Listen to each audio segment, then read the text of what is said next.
Hey there. It's been quite a while, hasn't it? Uh, so this is like the fifth time or so that I've attempted to record an update video in the past two-ish months or so. And the reason why I couldn't just stick to one particular recording or script is due to how much the situation in America has shifted between November and now. Um, a lot has changed since then. For instance, the international relations between America and other countries are starting to get very rocky, um, particularly in Canada, which was my initial plan to flee to in the event that America uh, goes full martial law or dictatorship.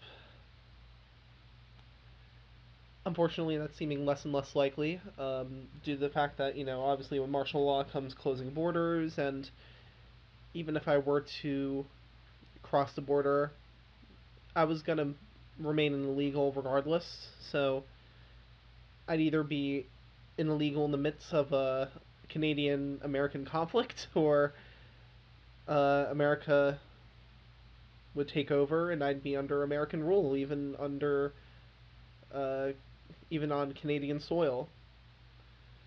So the Canada plan is seeming less and less likely. And the reason why I picked Canada in particular isn't just because, oh, Canada is known for, like, the safety aspects and the diversity protections and all, but the reason why I went with an RV plan in Canada is simply due to the fact that I do have pets. I have a dog and a cat, and if it were a situation where it was just me and me alone, I'd cut my losses, sell what I could off, and probably move to somewhere in Europe.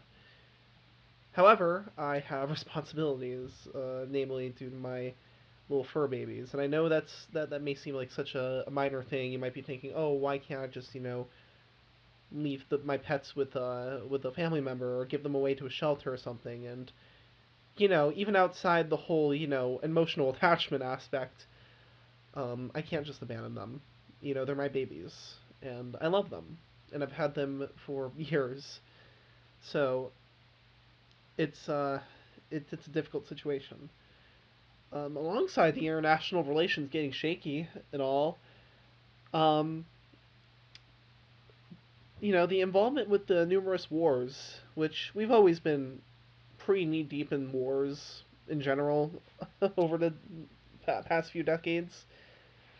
Um, but I will confirm as if I'm not confirm, but I can definitely attest to the fact that we're starting to get closer and closer to conflicts that may interfere with everyday life for civilians and average citizens. And that's scary.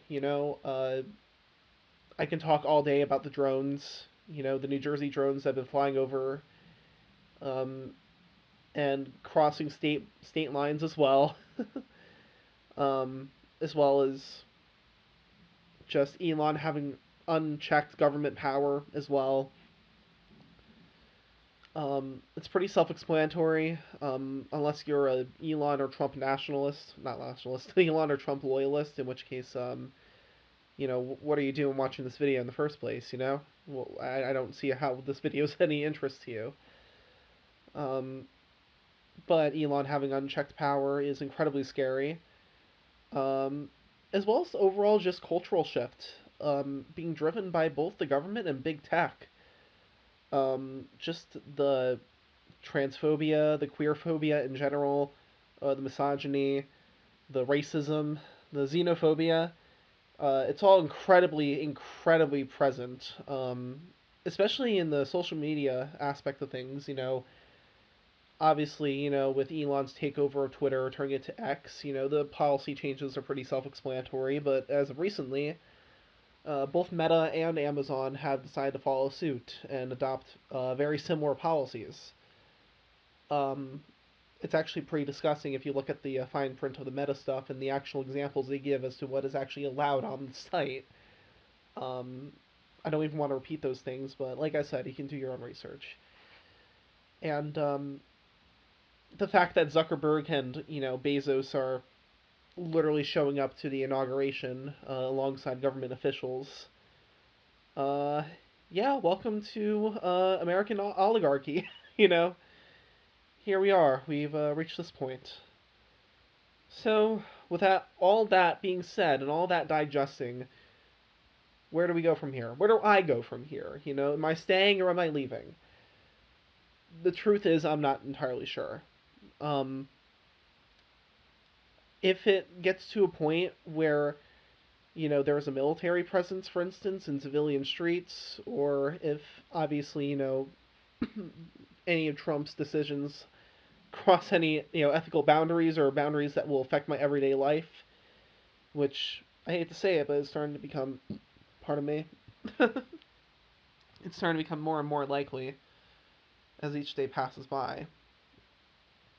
So I will say that the RV was a good investment, um, because at this point, even if nothing were to happen, I can just sell it off and make my money back and break even. But worst case scenario, I'll be so fucking glad I have it because I know that not everybody has that kind of opportunity to make a purchase like that. And I'm thankfully in a personal position where I'm able to afford something like an RV in the case that I need to live on the road for a bit or, keep a low profile. But with all that being said, I am going to stay for a bit, scope things out, keep a very close eye on the news, and make sure I have everything, stowed away and gathered in the event I do need to leave. My pets and my personal documents and all. You know, priceless, invaluable things. Um, while I'm staying in the States, I'm gonna try and save some money with making some cash on the side from other jobs and such, as well as here's a big thing. Here's a big aspect that I feel like a lot of you are probably very interested in. Devlogs. I am gonna try. Keyword being try and finish it off. Worst case scenario, I just release what I have alongside the scripts. Best case scenario, I finish everything all the way to the end. And that's what I want, especially considering I wouldn't feel comfortable fleeing and having all this because I made this clear before in other videos, but all my Patreon and YouTube earnings go into a separate bank account, and that bank account, um, the funds in it are dedicated solely to my film projects and paying off my voice actors and 3D modelists and such, and anybody else who assists me with devlogs. And I don't feel right just kind of taking that money and running with it in the event, even in the event of an emergency. So, I'm gonna at least fucking try. I'm gonna try to get everything filmed just like I originally had planned over the summer, edit everything in batch. Um, but at the same time, once I do that, I'm probably not going to be making other content, at least for a while, because um, honestly, like, I hate getting really, really personal on this channel. I really hate kind of, lifting the veil, but I have been very drained of energy the past 2 months. And there's going to be a lot of people who don't quite understand that. But the truth is, when you see your own people demonized and put on blast in front of pretty much the entire country, and you're seeing, your own people getting attacked in hate crimes and demonized and having their rights taken away, and just people constantly spreading misinfo, and the fact that we're living in a time where being the loudest person in the room is more likely to win an argument than actual facts and actual studies is scary. And I feel like the people in power recently have really shifted the narrative to make it seem like, the diverse side of, the country are to blame, are the ones that are spreading misinfo. The fact of the matter is, there are countless studies to disprove all of their rhetoric, all of their, propaganda, and it all falls onto deaf ears because it doesn't fit what people want to believe. And that's always been present, but now it's to a point where it's going to affect people's everyday lives, like the deportations on Tuesday, from what I remember correctly, and feel free to correct me in the comments, but um, it seems like the deportations are a guilty until proven innocent type deal, where even if you're just suspected of committing a crime or being undocumented, that's enough to get you thrown into a detention camp.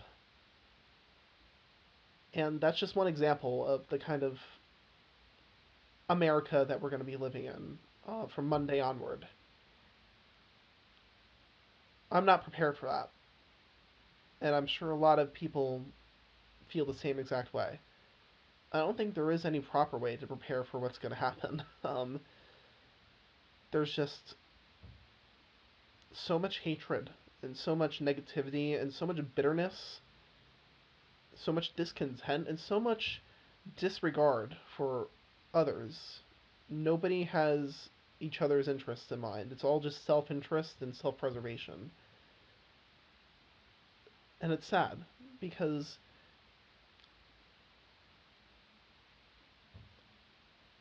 I guess just living in America, you know, you're brought up to believe that it can never happen here. And yet, here we are. When you grow up, you end up seeing the brutal reality of things, and it's really hard to unsee that when it starts to affect you on a personal level.